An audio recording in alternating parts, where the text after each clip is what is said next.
O exército russo figura como a segunda maior força militar do mundo e, para invadir a Ucrânia, mobilizou uma considerável parte do seu arsenal de guerra, com destaque para os blindados como os tradicionais tanques. Após uma imensa preparação de artilharia, os tanques tinham a missão de cercar, destruir defesas e adentrar cidades com uma poderosa capacidade destrutiva. Estimativas mostram que em quase 10 meses de conflito, a Rússia já perdeu cerca de 1.200 tanques, e para manter essa força de blindados operacional em grandes números, os russos possuem diversos armazéns de tanques em seu território. Contudo, esse número não é infinito, mesmo para um gigante como a Rússia. Antes do conflito na Ucrânia, fontes ocidentais indicavam que os russos possuíam entre 6 a 10 mil tanques armazenados, e neste vídeo descobriremos quantos tanques a Rússia ainda possui e como anda seu estoque de blindados após quase 10 meses de guerra. O número preciso de tanques que a Rússia tinha em serviço no começo do ano não é exatamente conhecido, mas acredita-se que esse número estivesse na casa dos 2.500 a 3.000 tanques, isso sem contar os que estavam armazenados antes da invasão. Apesar de estarem armazenados, muitos dos tanques não estão operacionais e prontos para uso. Isso acontece porque é comum que esses veículos, ao longo do tempo, apresentem falhas nos componentes elétricos, rachaduras em engrenagens e outros problemas, que impedem seu pleno funcionamento no campo de batalha. Obviamente, essas peças precisam ser reparadas ou substituídas, pois um tanque defeituoso pode colocar em risco seus tripulantes ou até mesmo toda a operação. De acordo com Washington, durante a Guerra do Golfo, que aconteceu entre agosto de 1990 e fevereiro de 1991, a prontidão operacional dos tanques Abrams, os principais carros de combate da Força Americana, tinha média de 90%. Suas variantes mais novas, como o M1A1, tinham uma taxa de 95%, e os M1 mais antigos apresentavam uma taxa de 88%. Desta forma, podemos concluir que quanto mais antigo o tanque, mais problemas ele pode apresentar, o mesmo quadro que acontece com carros civis mais antigos. No entanto, ambas as versões do Abrams eram consideradas muito novas para a época, já que o M1 tinha em torno de 9 anos e o tanque M1A1 tinha 3 anos. Para entender melhor a situação do estoque de tanques dos russos, usaremos a idade média dos seus carros e, em seguida, a quantidade em estoque. Se usarmos como base um tanque médio da Rússia com idade de cerca de 14 anos, é possível apontar que sua taxa de prontidão fica na casa dos 88%.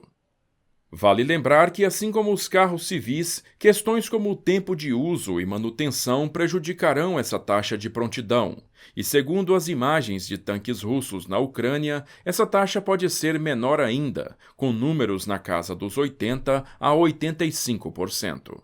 Tendo isso em mente, podemos concluir que no começo de 2022, a Rússia manteria 2.300 tanques operacionais, ou seja, efetivamente prontos para o combate. Subtraindo os 1.200 tanques perdidos durante a invasão na Ucrânia, significa que Putin atualmente teria 1.100 tanques operacionais na linha de frente, e é importante ressaltar que estamos falando dos blindados que estão prontos para serem usados. Muito provavelmente os russos já perderam mais da metade dos seus tanques operacionais, e é aqui que entram os armazéns de tanques, que antes do conflito tinham um número que variavam entre 6 a 8 mil veículos. Importante dizer que os armazéns de tanques russos são abrigos a céu aberto, o que significa que eles podem ser vistos com imagens de satélites. E ao analisarmos a situação com essas imagens, podemos ter uma base de quantos tanques foram perdidos e o número que foi movido dos armazéns. Uma pesquisa realizada pelo canal Covert Cabal, que adquiriu novíssimas imagens de satélite dos depósitos russos e as comparou com os mesmos locais em 2021, mostra uma grande movimentação nesses arsenais. Dos 8 depósitos analisados, os maiores do exército russo, a maioria localizada no leste do país, foi apurado que centenas de tanques desapareceram de lá ao longo de 2022, numa evidência do grande esforço que a Rússia vem empreendendo para recompletar suas fileiras na Ucrânia. Ao analisar esses locais, foi percebido que não menos que 700 a 800 tanques foram retirados dos seus estoques, um número que não está muito longe da estatística de 1.200 tanques perdidos. Outro lugar que mudou bastante foi o 94º Arsenal em Omsk, que não contém tanques, mas sim artilharia, e mesmo assim foi observada uma grande modificação no número de peças em estoque nos últimos 12 meses. Com isso, conseguimos notar que o padrão russo é retirar tanques dos armazéns com base nas taxas de perda no campo de batalha. E seguindo esse mesmo ritmo de perdas e reposição, podemos dizer que a Rússia poderia manter sua força de tanques e equipar suas tropas blindadas por cerca de mais 1 ano e meio. Em outras palavras, se a guerra continuar por pouco mais de 2 anos, é provável que os russos simplesmente fiquem sem tanques para fortalecer suas tropas. Os russos estão preocupados com a crise em seus estoques e isso pode ser confirmado com as imagens dos diversos blindados que estão saindo da Bielorrússia e indo para a Rússia. Nesse exato momento, os russos já devem ter iniciado processos de reparo ou até mesmo aumentado a cadeia de produção de peças para reparo e construção de novos tanques, com o objetivo de repor o estoque para enviar ao campo de batalha. Mas tudo isso, além de levar muito tempo, também demanda muito dinheiro. Putin tentou negar diversas vezes, mas boa parte de sua linha de produção militar já está sofrendo com as sanções do Ocidente, sem contar que por mais que os russos tenham construído uma poderosa força militar ao longo de décadas, muitas peças e importantes componentes são importados do Ocidente, e notícias de faltas de peças de reparo para os blindados já são comuns na atual Rússia. Outro dado importante é que uma parte considerável das tropas blindadas russas já estão destacadas para a Ucrânia, o que pode fazer com que a Rússia fique com tanques operáveis, mas sem tripulações de tanques experientes e capacitadas. Ou seja, mesmo que os russos tenham êxito em aumentar sua produção de tanques e consigam de forma quase miraculosa repor os estoques, é importante frisar que geralmente leva-se um tempo considerável para treinar tripulações de tanques. Se usarmos os Estados Unidos como parâmetro, veremos que leva cerca de 5 meses para treinar uma nova tripulação, e é bem provável que esse tempo seja semelhante na Rússia.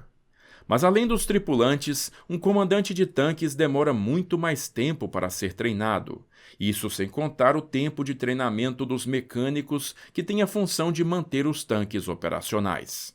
Dessa forma, podemos prever que levará bastante tempo para os russos conseguirem realizar grandes mobilizações de tanques. Claro que esse tempo de formação e mobilização pode ser encurtado, assim como ocorreu em conflitos anteriores. Contudo, o encurtamento do tempo de adaptação e treinamento abalará diretamente a qualidade e desempenho das novas tropas, e isso claramente pode prejudicar toda a missão. Enquanto a força de tanques da Rússia entra numa lenta e gradual espiral de crise, países do Ocidente seguem no envio de blindados para os ucranianos, principalmente antigos modelos soviéticos que se encontravam ainda em uso nos arsenais da Europa Oriental, como várias versões do T-72. Esse fato se soma ao grande número de veículos russos capturados intactos pelos ucranianos ou restaurados por eles, e que agora também integram a força adversária. Resta saber que medidas Moscou tomará para contornar esta crise, que ameaça colocar em risco toda a reserva de tanques da Rússia.